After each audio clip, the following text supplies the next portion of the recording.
प्रकार से चर्निंग होते होते आप लोगों ने यहां तक चीजें लाए हैं, मैं समझता हूं कि ये अपने आप में ये इवेंट इंस्टीट्यूशनलाइज तो हुआ है, एक अपने आप में दुनिया में अनोखी थिंक टैंक के रूप में उसने अपनी जगह बना ली।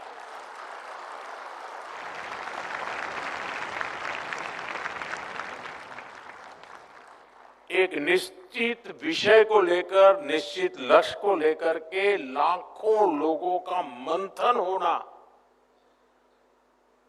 इससे बड़ा थिंकिंग क्या हो सकता है।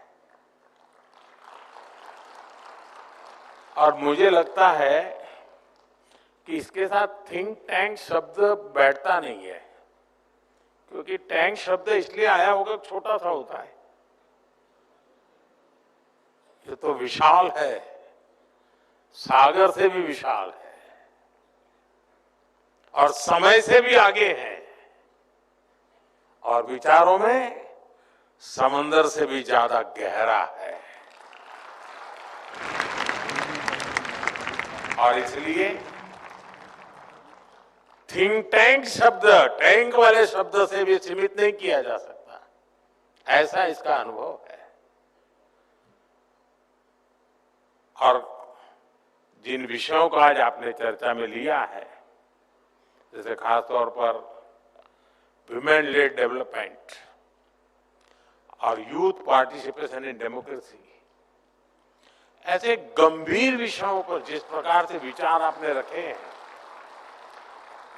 ये प्रशंसनीय है। थोड़ी देर पहले आपने यहां जो प्रेजेंटेशन रखे, अलग अलग थीम्स को लेकर प्रभावी बात रखी, ये दिखाता है कि हमारी अमृत पीढ़ी विकसित भारत के निर्माण के लिए कितनी संकल्पित है। इससे ये भी स्पष्ट होता है कि भारत में जैन जी का मिजाज क्या है।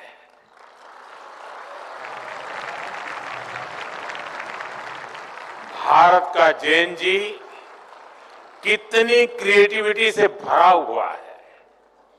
मैं आप सभी युवा साथियों को, मेरा युवा भारत संगठन से जुड़े सभी नौजवानों को इस आयोजन के लिए और इसकी सफलता के लिए मैं बहुत बहुत बधाई देता हूं, आप सबका अभिनंदन करता हूं।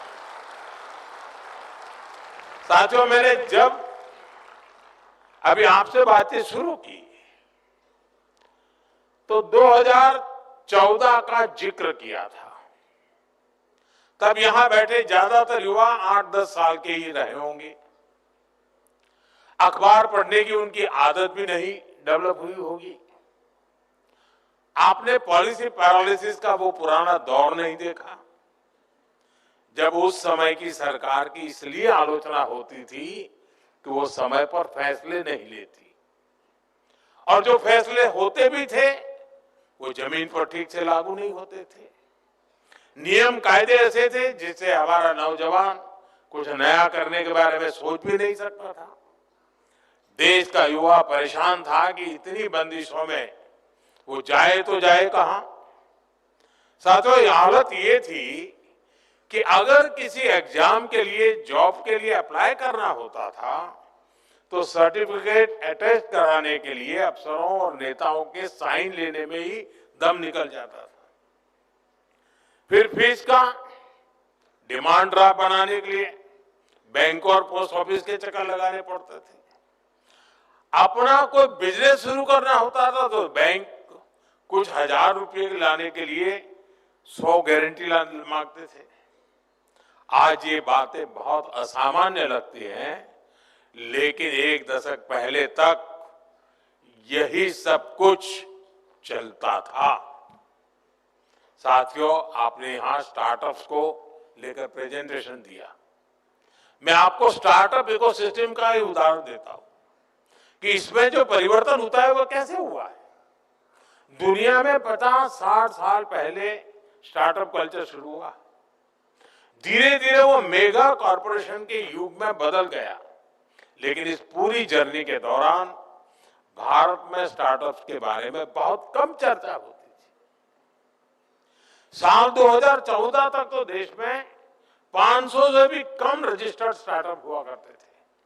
स्टार्टअप कल्चर के अभाव में हर क्षेत्र में सरकार का ही दखल आ भी रहा। हमारा युवा टैलेंट, उसका सामर्थ्य, उसे अपने पूरा करने का मौका नहीं मिला। साथियों, मुझे अपने देश के युवाओं पर भरोसा है, आपके सामर्थ्य पर भरोसा है, इसलिए हमने एक अलग राह चुनी। हमने युवाओं को ध्यान में रखते हुए एक के बाद एक नए स्कीम्स बनाई। यहीं से स्टार्टअप रिवॉल्यूशन ने भारत में असली गति पकड़ी।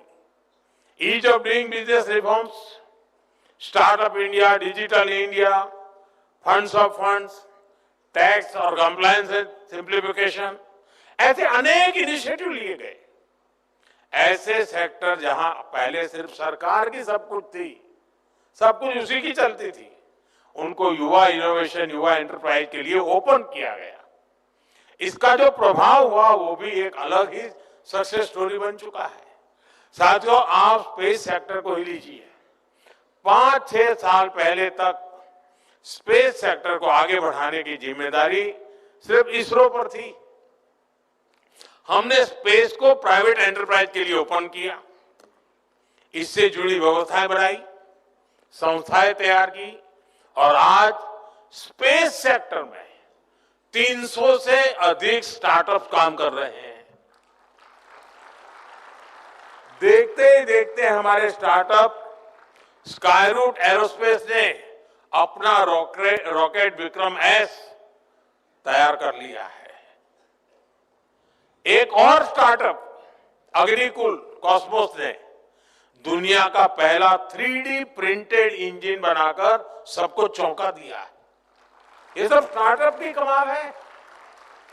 भारत के स्पेस स्टार्टअप अब लगातार कमाल करके दिखा रहे हैं। साथियों, मैं अब आपसे एक सवाल करता हूं। आप कल्पना करिए कि अगर ड्रोन उड़ाने पर 24 घंटे अनेकों तरह की पाबंदी लगी रहती तो क्या होता?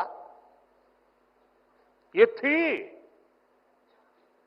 पहले हमारे यहां ड्रोन उड़ाना या बनाना दोनों कानूनों के जाल में फंसा हुआ था। लाइसेंस लेना पहाड़ चढ़ने जैसा काम था और इसे केवल सुरक्षा के नजरिए से ही देखा जाता था। हमने नए नियम बनाए, नियम आसान किए। इसके कारण आज हमारे यहां कितने ही युवाओं को ड्रोन से जुड़े सेक्टर में आगे बढ़ने का मौका मिला है। युद्ध क्षेत्र में मेड इन इंडिया ड्रोन देश के दुश्मनों को धूल चटा रहे हैं और कृषि क्षेत्र में हमारी नमो ड्रोन दीदियां खेती में ड्रोन टेक्नोलॉजी का उपयोग कर रही है। साथियों, डिफेंस सेक्टर भी पहले सरकारी कंपनियों पर ही निर्भर था। हमारी सरकार ने इसको भी बदला। भारत के डिफेंस इकोसिस्टम में स्टार्टअप के लिए दरवाजे खोले। इसका बहुत बड़ा फायदा हमारे युवाओं को ही मिला है। आज भारत में 1000 से अधिक डिफेंस स्टार्टअप्स काम कर रहे हैं। आज एक युवा ड्रोन बना रहा है तो दूसरा युवा एंटी ड्रोन सिस्टम बना रहा है। कोई एआई कैमरा बना रहा है, कोई रोबोटिक्स पर काम कर रहा है। साथियों, डिजिटल इंडिया ने भी भारत में क्रिएटर्स की एक नई कम्युनिटी खड़ी कर दी है। भारत आज ऑरेंज इकोनॉमी यानी कल्चर, कंटेंट और क्रिएटिविटी का अभूतपूर्व विकास होते देख रहा है। Bharat media, film, gaming, music, digital talent, VR, XR जैसे क्षेत्रों में एक बड़ा ग्लोबल सेंटर बन रहा है। अब यहां पर एक प्रेजेंटेशन में हमारे कल्चर को एक्सपोर्ट करने की बात कही आई है। मैं तो आप नौजवानों से आग्रह करता हूं, हमारी जो कहानियां हैं, कहानी किस्से हैं, रामायण है, महाभारत है, बहुत कुछ है। क्या हम उसमें गेमिंग की दुनिया में ले जा सकते हैं इन चीजों को? पूरी दुनिया में गेमिंग एक बहुत बड़ा मार्केट है, बहुत बड़ी इकोनॉमी है। हम अपनी माइथोलॉजी की कथाओं को लेकर के भी गेमिंग की दुनिया में नए नए खेल ले जा सकते हैं। हमारे हनुमान जी पूरी दुनिया की गेमिंग को चला सकते हैं।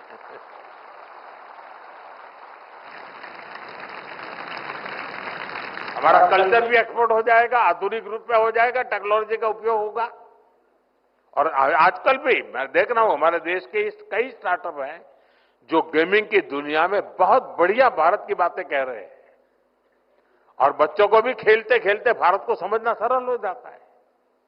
साथियों, world audio visual and entertainment summit यानी वेव्स युवा क्रिएटर्स के लिए एक बहुत बड़ा लॉन्च पैड बन गई है।